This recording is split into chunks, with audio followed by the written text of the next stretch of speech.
you've watched multiple TV shows, movies, streaming services, etc., you've probably noticed one thing. Okay, well maybe you spotted multiple things, but there may be one thing which keeps you attached. And for me personally, that is the change in aspect ratios. Usually, different aspect ratios mean an entirely different viewing performance, and it can change how you originally looked at a film's visuals. But for the most part, there's only one aspect ratio a movie or TV show sticks to, and it doesn't really stray away from that. But what if there was one thing I liked? One thing which had multiple different aspect ratios. And with all of them, I get a different viewing experience every time. And what if... Okay, I'm gonna cut the act, it's Cars. This movie has managed to stick out in many people's minds. Some, it was their first movie they ever watched. Some people call it the beginning of the downfall for Pixar, which I personally don't. And some people just like it for nostalgia. But there is something that sticks out in this movie for me, and that is the fact that there's 3 different aspect ratios you can watch this movie in, and in all 3, they give you details which might not have been in the other ones. So today, I'm going to be taking a look at these 3 different aspect ratios, and ultimately deciding which one is the one to go for. And it's not going to be as easy as just who has the most picture. It's going to be which one provides the best viewing experience. It's going to be a true battle of the aspect ratios. And let's get started with our first contender, the widescreen.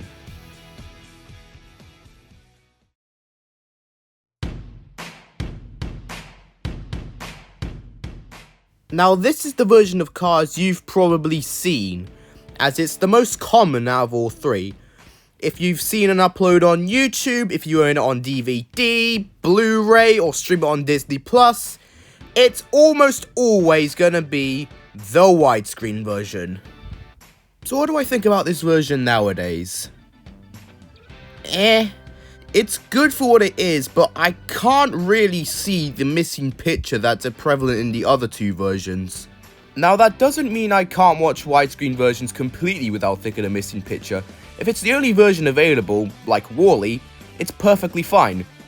But whereas with here, with the 3 different versions, this one has the least amount of picture, and it kind of throws me off nowadays. If you want to view the movie this way, I'd recommend going with like a projector sort of thing, as that's kind of the best thing you can do with this widescreen version. But if you just plan on watching it alone, don't really bother, unless it's literally the only option you have. Well, that's it for widescreen, but how does the full screen version compare?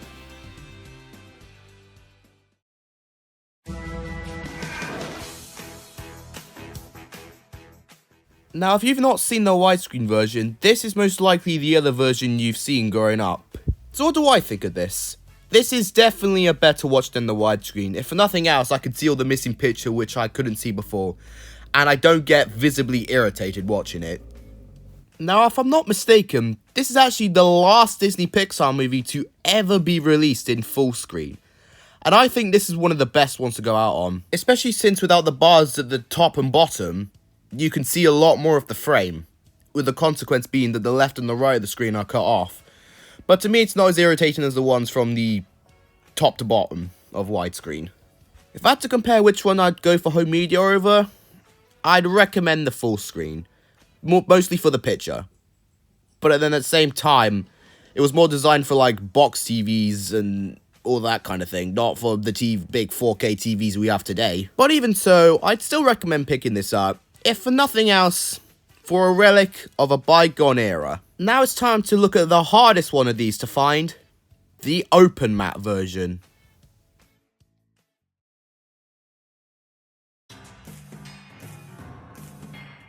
Now out of all the 3, this is the one which personally captures my interest the most. This version of the film is basically the best of both worlds. You get both the whiteness from the widescreen and the extra picture from the full screen. But not all of it, some of it is cut out, but you get most of it. It's basically a combination of both worlds.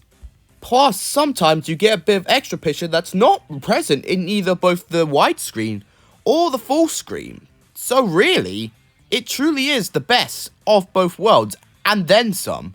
If there's one thing I don't get about categorization is that how is this considered open map, but yet something like Season 6 of Thomas is considered widescreen? In my opinion, you can only really have one widescreen, and this isn't it for me. This is open map all the way. Now, my line of thinking applies to pretty much everything which has no bars whatsoever. If it's no bars, it's open map.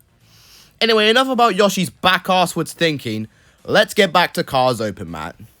If there's any version of Cars I would recommend, it's this one.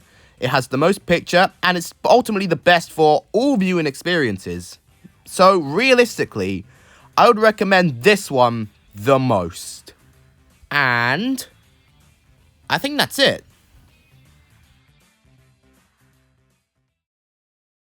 And that is the different aspect ratios of Cars.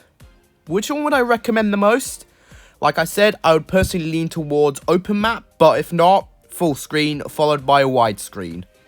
Just don't do what the actual Cars YouTube channel does and crop the widescreen into a 16:9 aspect ratio. It does not work, and it's fucking frustrating, at least for me personally. Hey, I said the F-bomb this video, now I can't get marked for kids. Fuck yes! So is there any way you can watch these movies in these aspect ratios? Yes. For widescreen, literally just buy a DVD or Blu-ray or just stream it on Disney+. It's there.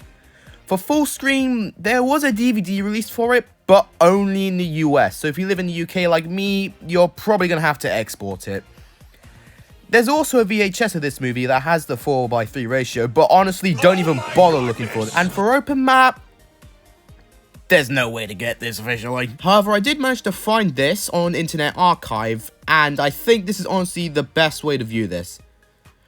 At least until Disney decides to come in and just do that. And with that, we reached the end of this video. I hope you enjoyed it. I don't plan on making more videos like this, simply because there's not really other aspect ratios I can really talk about, because most of them are either just cropped, like with the Cars YouTube channel before, or they're just shown in their original aspect ratios. So this video will most likely remain a one-off. But even so, I still hope you enjoyed this video. Don't forget to like and subscribe, and if you learned something new, drop a comment. I'd honestly be surprised if people didn't know about this. And hopefully, I will see you guys next time for a different video. Have a good one.